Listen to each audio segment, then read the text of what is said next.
Continuamos con su programa Reflexiones con un servidor, Andrés Mares. Hoy estamos reflexionando sobre el tema de la motivación y más específicamente la automotivación.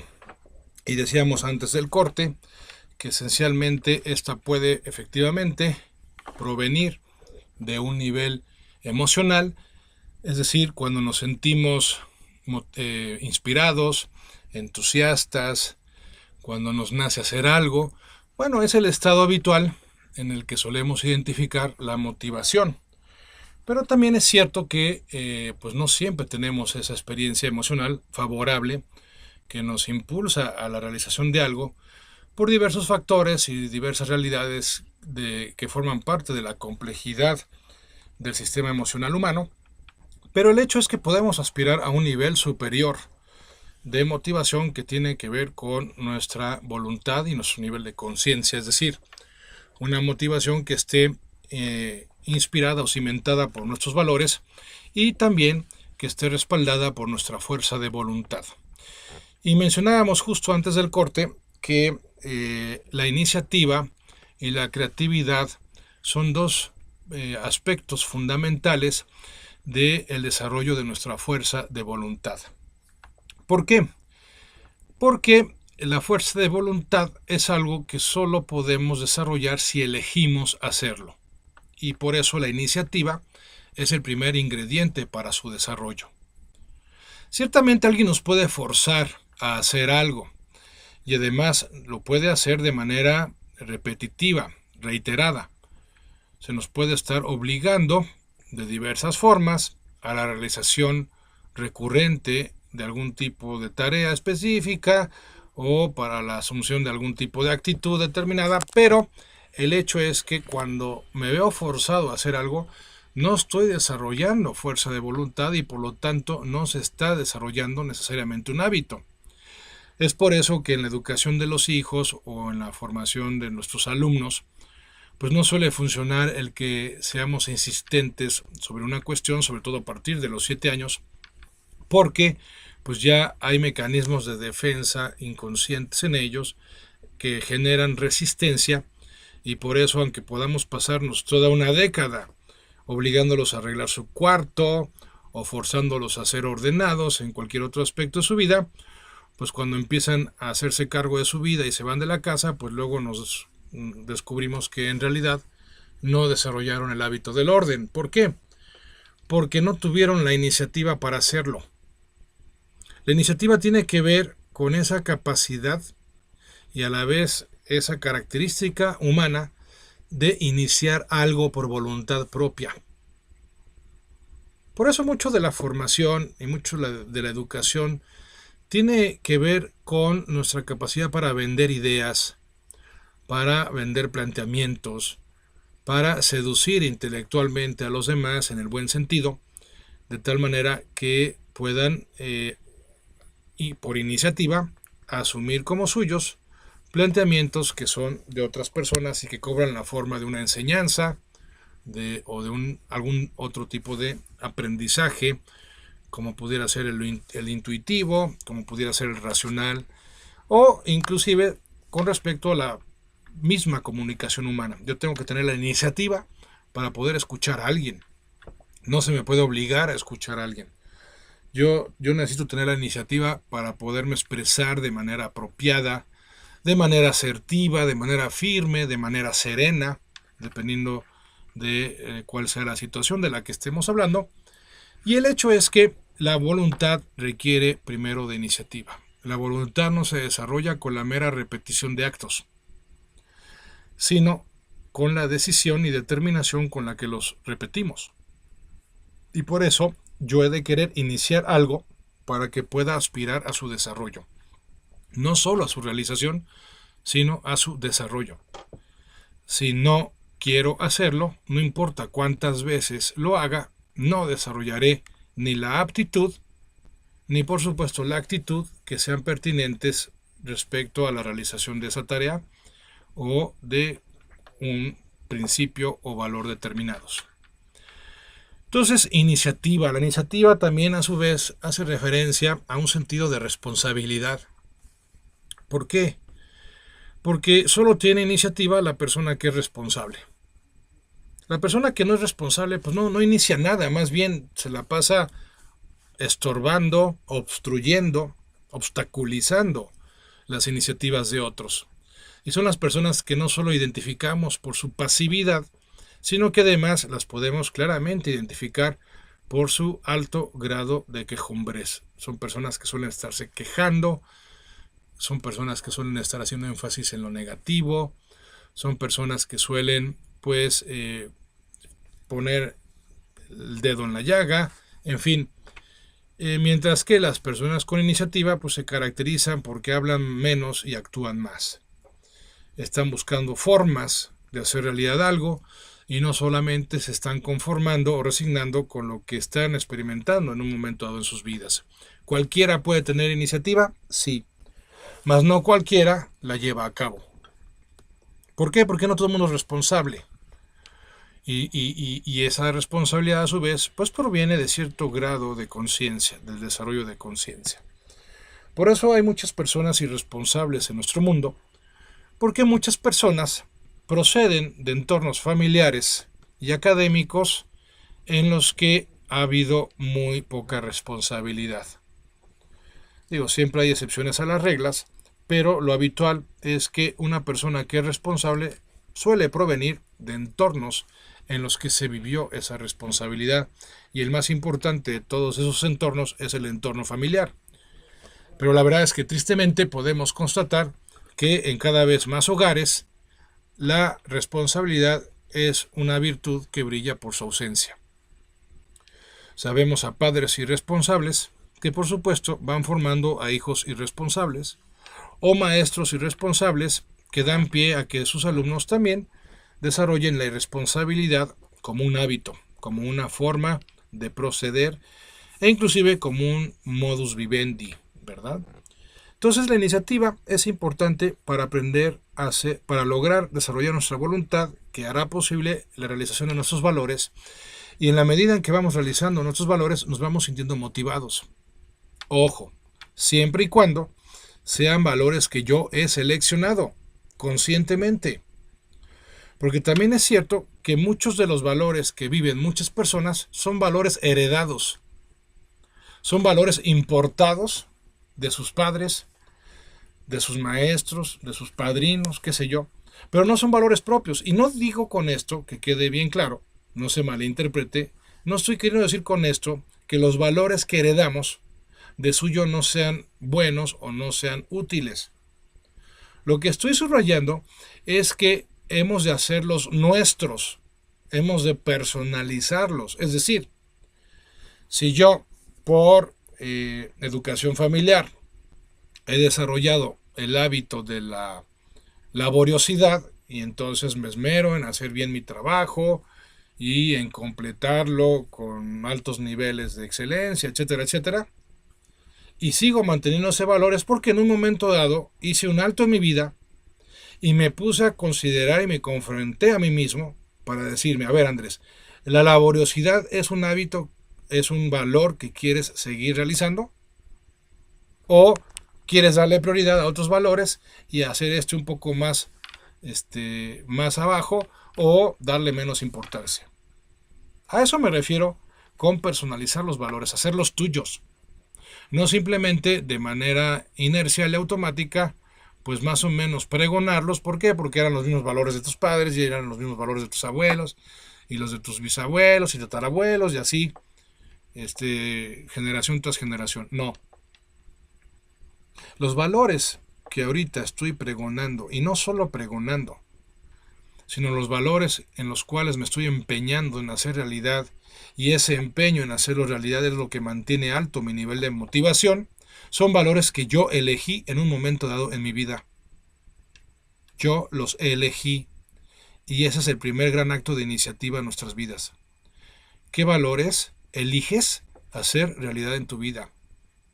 ¿Ya te detuviste en algún momento dado de tu vida, reciente o no, para cuestionarte si los valores que estás pregonando, o más aún, los valores que estás viviendo, son valores que realmente te convencen?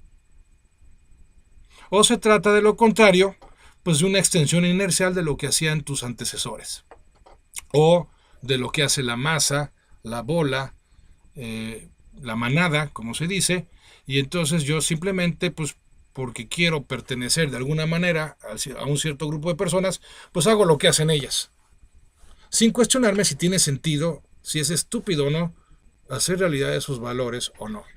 O por el contrario, yo he inspirado a otras personas a vivir mis mismos valores porque esas personas han podido constatar con mi vida ordinaria que tiene sentido vivir en esos términos.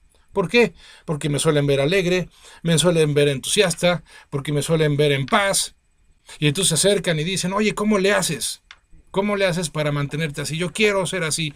Y entonces empieza a compartir tus valores. Pero para eso ya generaste liderazgo.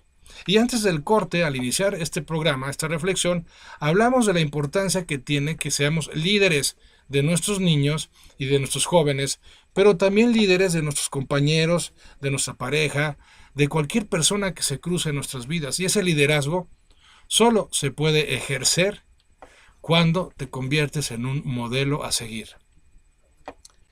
Un modelo que no hay que confundir con los actuales, que tienen que ver más bien con un tipo de fama que con un prestigio real.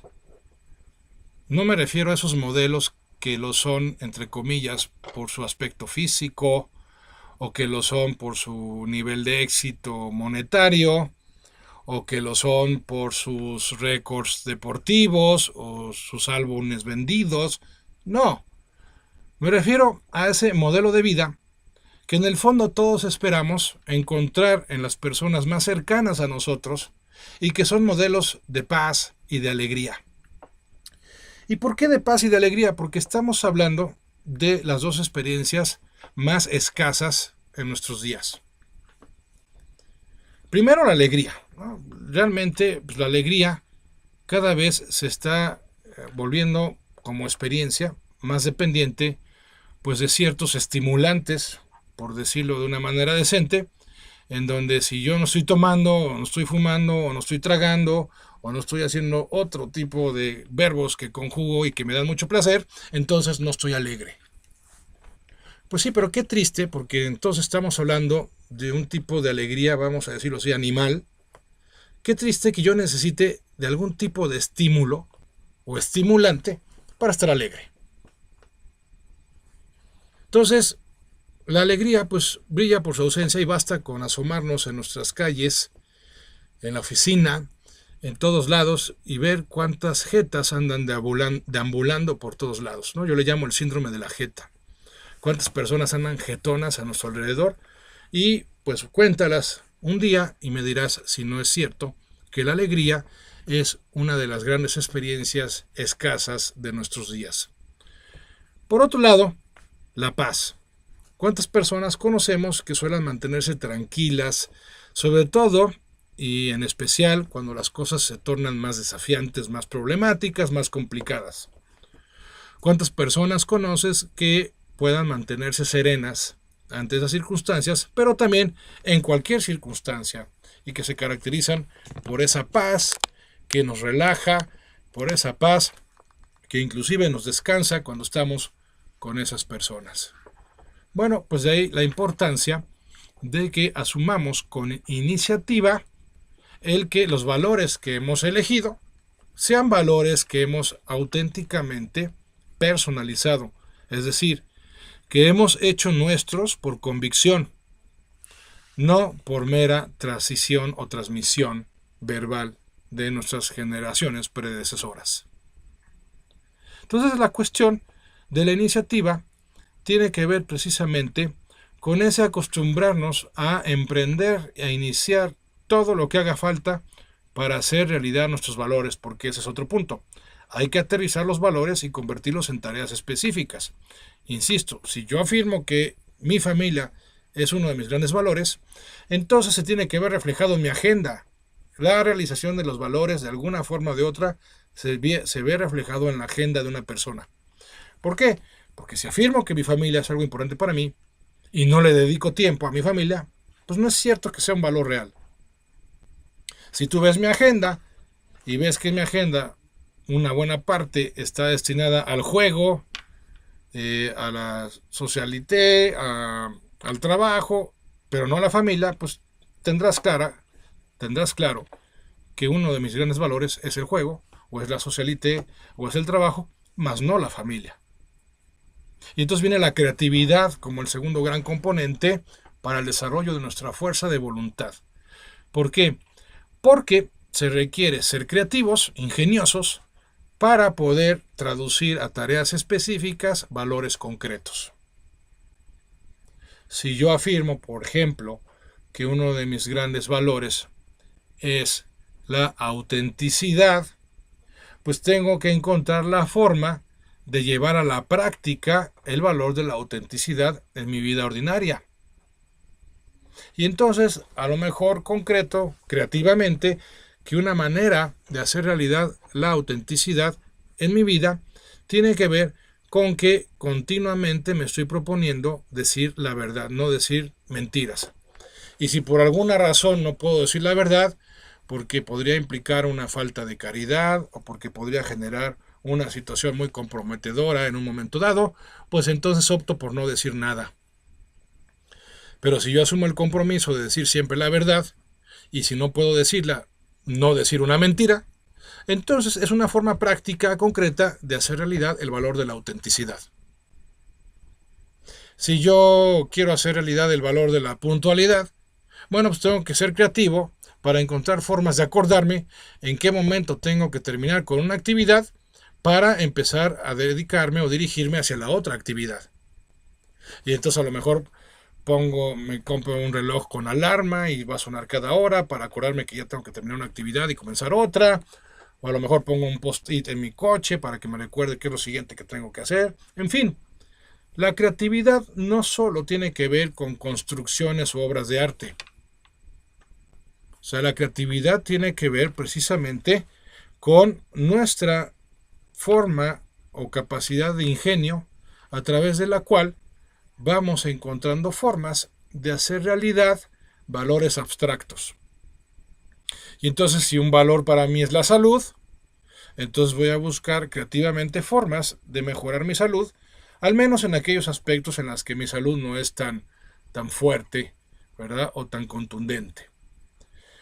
A lo mejor uno de mis grandes valores es precisamente la alegría. Y entonces, pues con creatividad voy desarrollando un sentido del humor que me permita inclusive en aquellos sucesos o acontecimientos que son grises o pueden llegar a ser hasta negros, pues encontrarles una cierta luz que me permita con chispa pues sacarle el lado amable a la experiencia, a la situación, inclusive hasta de una forma simpática, y entonces mantenerme alegre contra viento y marea, porque ya decidí que mi alegría no va a depender de lo que me suceda, sino de lo que decida como respuesta frente a lo que me sucede. Y entonces ahí estamos hablando de otro acto de creatividad. Entonces, si yo quiero sentirme habitualmente motivado, si quiero que la motivación sea un rasgo característico en mí, lo primero que tengo que hacer es dejar de depender de ciertas cosas para sentirme bien y hacer del sentirme bien resultado de un ser cada vez mejor. Y entonces la forma en la que voy a ser mejor es, punto número 1, eligiendo los valores que voy a buscar hacer realidad en las diversas etapas de mi vida, porque ese es otro aspecto. Los valores son flexibles, se pueden acomodar, pueden variar en cuanto a su orden y jerarquía conforme uno va pues atravesando diversas etapas de la vida. Pues los valores que yo tenía como joven pues ya no siguen el mismo orden ni el mismo grado que los que tengo ahora como adulto, y seguramente los que tenga ya en mi tercera edad pues serán distintos a los que tengo ahorita, en fin. O también puede deberse a variaciones en las circunstancias. A lo mejor los valores que ahorita sostengo en mi trabajo como coach pues son distintos a los valores que en su momento pues manejaba como administrador de una empresa, y así sucesivamente, o como profesor universitario. En fin, los valores pueden cambiar. El hecho es que siempre sean propios. siempre sean asumidos como resultado de una elección personal. Y entonces estoy dando el primer paso para ser una persona que habitualmente esté motivada. Es decir, identificarme con valores específicos y elegirlos. Elegir hacerlos realidad. Segundo paso, ya que elegí esos valores para que independientemente de las situaciones y circunstancias que viva, yo me mantenga motivado. ¿Por qué? Porque lo que me inspira es la realización de esos valores, no nada más pasármela bien en la vida.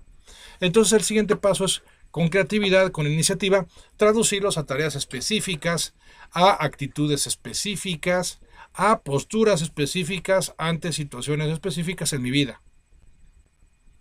Y entonces agarro mis 3 valores más importantes, 5 cuando mucho, y busco la manera de hacerlos realidad semana tras semana y inclusive verlos reflejados en mi agenda. ¿Por qué?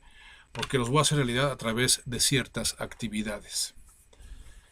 Acto seguido, pues desarrollo con creatividad y con persistencia mi voluntad, porque voy haciendo realidad esos valores a través de esas tareas específicas. Y entonces, suceda lo que suceda, me vaya como me vaya, yo me mantengo estable, me mantengo constante en la experiencia de la motivación. ¿Por qué? Porque lo que finalmente me importa en realidad es hacer realidad aquello que me importa. Y en ese sentido, no caigo pues en los vaivenes de la superficialidad. ¿Por qué? Porque son muy cambiantes.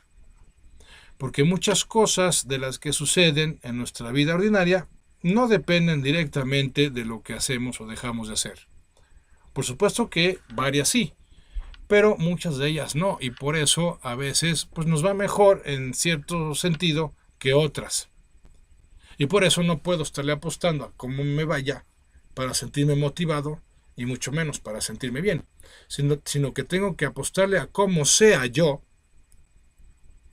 de manera creciente, bajo criterios de excelencia, de crecimiento personal, para que pueda aspirar a una vida profunda, y en esa profundidad siempre vamos a encontrar estabilidad y por lo tanto una motivación habitual. Pensemos por ejemplo en el océano.